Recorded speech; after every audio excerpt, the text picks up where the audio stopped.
জীবনে কি খুব কষ্ট আছে যে ছেলে আমাকে ভালোবাসে না, স্ত্রী আমাকে ভালোবাসে না, আমার মেয়ে আমাকে ভালোবাসে না, আমার বোন আমাকে ভালোবাসে না, আমার বন্ধু আমাকে ভালোবাসে না, গ্রামের আত্মীয় স্বজন আমাকে ভালোবাসে না।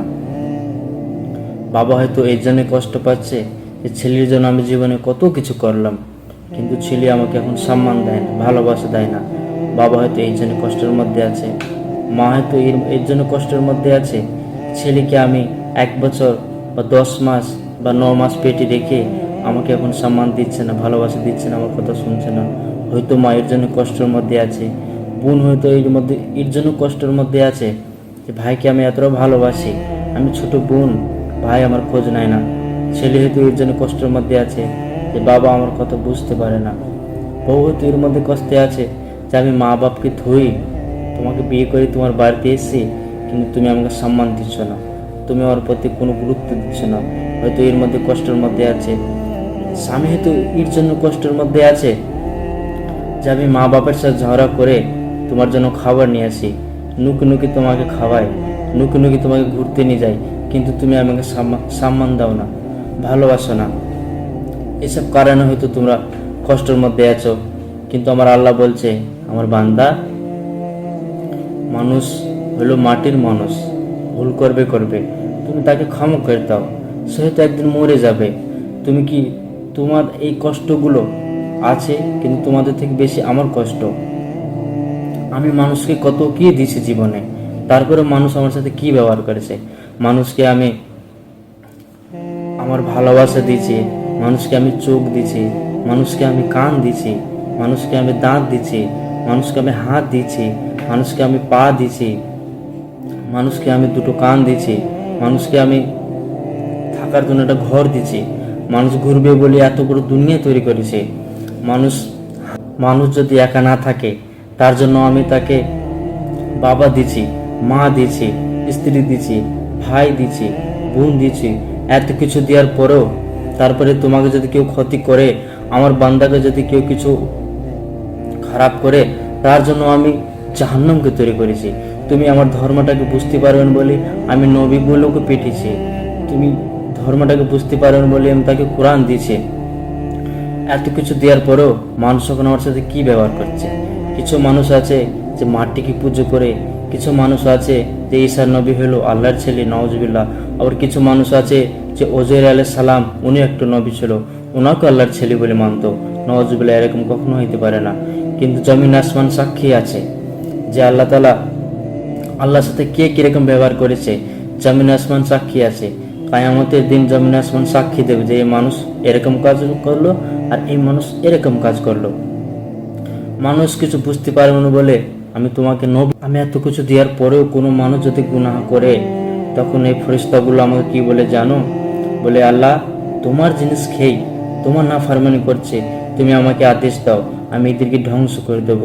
সূর্য প্রতিদিন আল্লাহর কাছে দোয়া করে যে আল্লাহ, তুমি তোমার জিনিস নিয়ে তোমার সাথে গদ্দারি করছি, তুমি আমাকে আদেশ দাও যে আমি কি ধ্বংস করে দেবো। আসমান বলে যে আমি ফেটে এদের মাথার উপর পড়ে যাব, তুমি আমাকে আদেশ দাও, তোমার খেয়ে তোমার নাফরমানি করছে। বলছে না, করা যাবে না।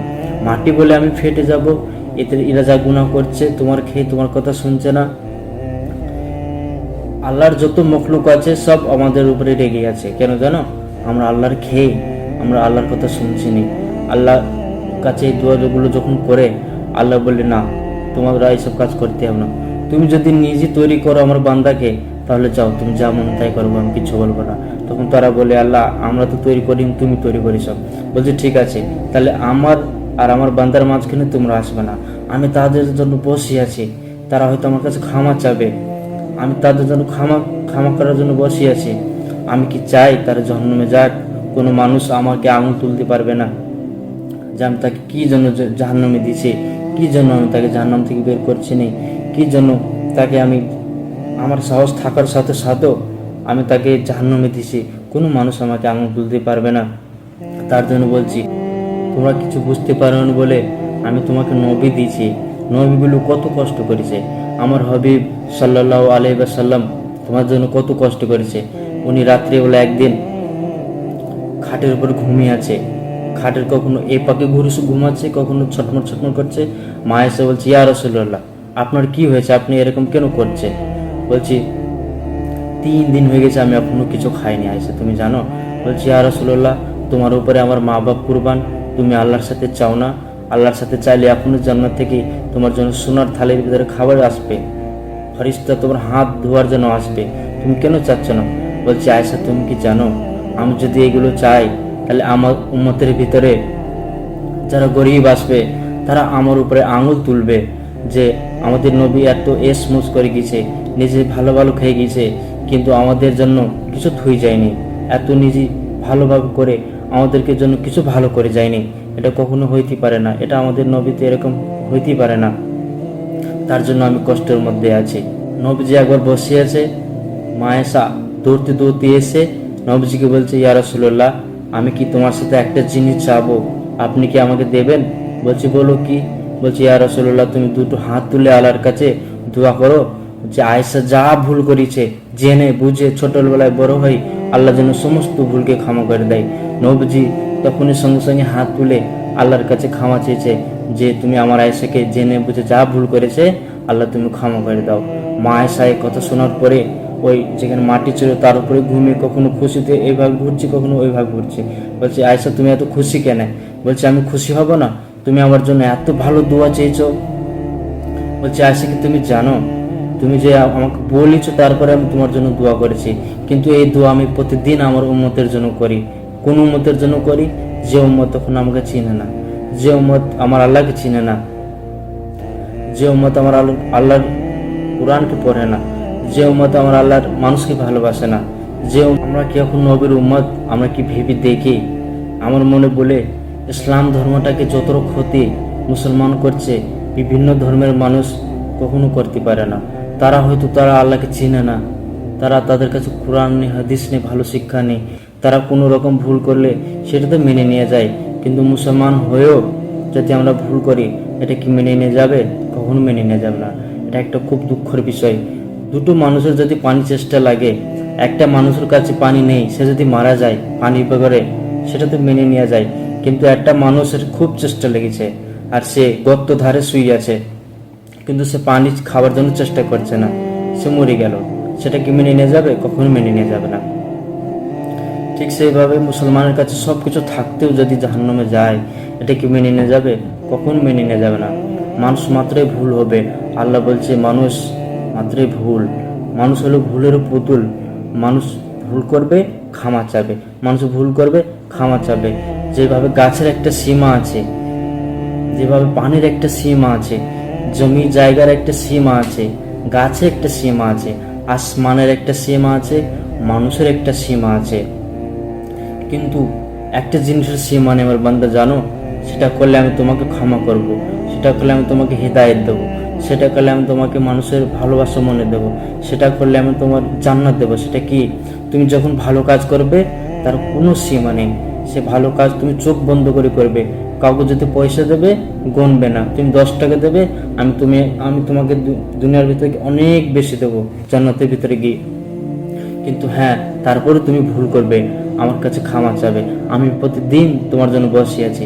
মানুষ আমাকে এত কষ্ট দেওয়ার পরেও আমি মানুষকে ক্ষমা করার জন্য বসে আছি। তুমি সামান্য সামান্য জিনিসের জন্য তুমি কি মানুষকে ক্ষমা করতে পারছো না? দুদিনের জিন্দেগি, সে হয়তো মাটি হয়ে যাবে, সে হয়তো চলে যাবে, তুমি তাকে ক্ষমা করে দাও, তুমি তাকে ক্ষমা করে দাও। মানুষের জীবন হলো একটা মুসাফিরের মতো। আগেকার যুগে যখন মানুষ কোনো আত্মীয় স্বজনের বাড়ি যায় তো তখন গাড়ি তো থাকতো না, তখন সে বিশ্রাম নেওয়ার জন্য গাছের নিচে বসতো ঠান্ডার জন্য। সে কি সেখানে বসে থাকতো না, আবার সেখান থেকে উঠে সে আবার আত্মীয় স্বজনের বাড়িতে যাইতো। ঠিক সেইভাবে মুসলমানও এক জায়গায় বসে থাকতে পারবে না, একটু কষ্ট নেই সারা জীবন কাঁদবে না, এক জায়গায় নেই কোনো মানুষকে নিয়ে তাকে বুঝাবে, তাকে শিক্ষা দেবে যে জীবনে তুমি ভুল করো না। উর্দুতে একটা কথা আছে, कभी अर्श पर कभी फर्श पर कभी इसके घर कभी उसके घर गमयास की तरह शुक्रिया कहाँ कहाँ में गुजर गया मेरा कोई घर नहीं। মানে কি আমি কখনো ওকে বুঝাবো, কখনো ওই মানুষটাকে বুঝাবো, সে আমার কথা শুনছে না, আমি এক জায়গায় বসে থাকবো না, তারপরে আমি চলে যাব। কত মানুষ আমাকে প্রতি কষ্ট দেবে, তারপরে আমি চলে যাব। পিছিয়ে থাকতে আল্লাহর কাছে দোয়া চাও যে আল্লাহ তুমি আমাকে অনেক ক্ষমতা দাও, অনেক সাহস দাও, অনেক ধৈর্যশীল বানাও। আমার কাছে কিছু নেই মানুষকে সাহায্য করার জন্য। আল্লাহ বলছে তোমার হাত আছে, হাত দিয়ে কোনো সাহায্য করো। টাকা থাকলে টাকা দিয়ে সাহায্য করো, কোনো জিনিস থাকলে সেটা দিয়ে সাহায্য করো, কিছু দিয়ে তুমি তাকে সাহায্য করো। যদি কিছু না থাকে তুমি মুখ দিয়ে তাকে সাহায্য করো, তুমি মুখের কথা দিয়ে তাকে সাহায্য করো। তুমি হয়তো এরম ভালো কথা বলবে, তার মুখে হয়তো হাসি ফুটবে, সেটা তোমার জন্য হয়তো দোয়া হয়ে যাবে। আল্লাহর কাছে দোয়া করো যে আল্লাহ দেখো আমি খুব গরিব, আমার কাছে কিছু নেই, আল্লাহ তুমি আমাকে হিদায়ত দাও যেন আমি মানুষকে বুঝাইতে পারি, মানুষের জন্য আমি কোনো ভালো কাজ করতে পারি। তুমি আমাকে ভালো ব্রেন দাও, যদি কোনো মানুষ ভুল পথে যায় তাকে বুঝাইতে পারি। তুমি আমার কথার মধ্যে নূর দাও, যেন কোনো খারাপ মানুষকে আমি কোনো কথা বলি, সে আমার কথা নূরের মতো কথা শুনে সে যেন ভালো পথে চলে আসে।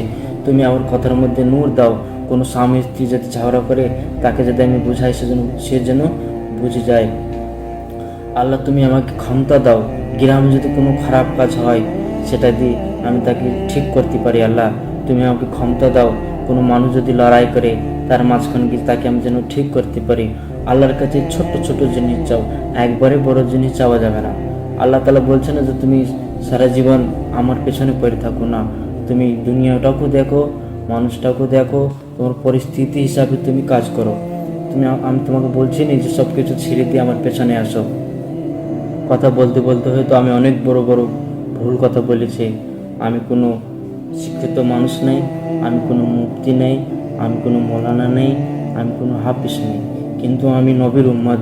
আমার নবীজি বলেছে যদি তুমি একটা ভালো কাজ জানো, ভালো কথা জানো, তাহলে তুমি তাকে শিক্ষা দাও, তুমি তাকে শিক্ষা দাও। এরমও হইতে পারে যে সে তোমার ভালো কথা কেটে নিয়ে সে যদি জীবনে মানতে পারে তাহলে তোমার সেটা স্বভাব হয়ে যাবে। আল্লাহ তাআলা যেন সবাইকে হিদায়াত দিক। আমিন।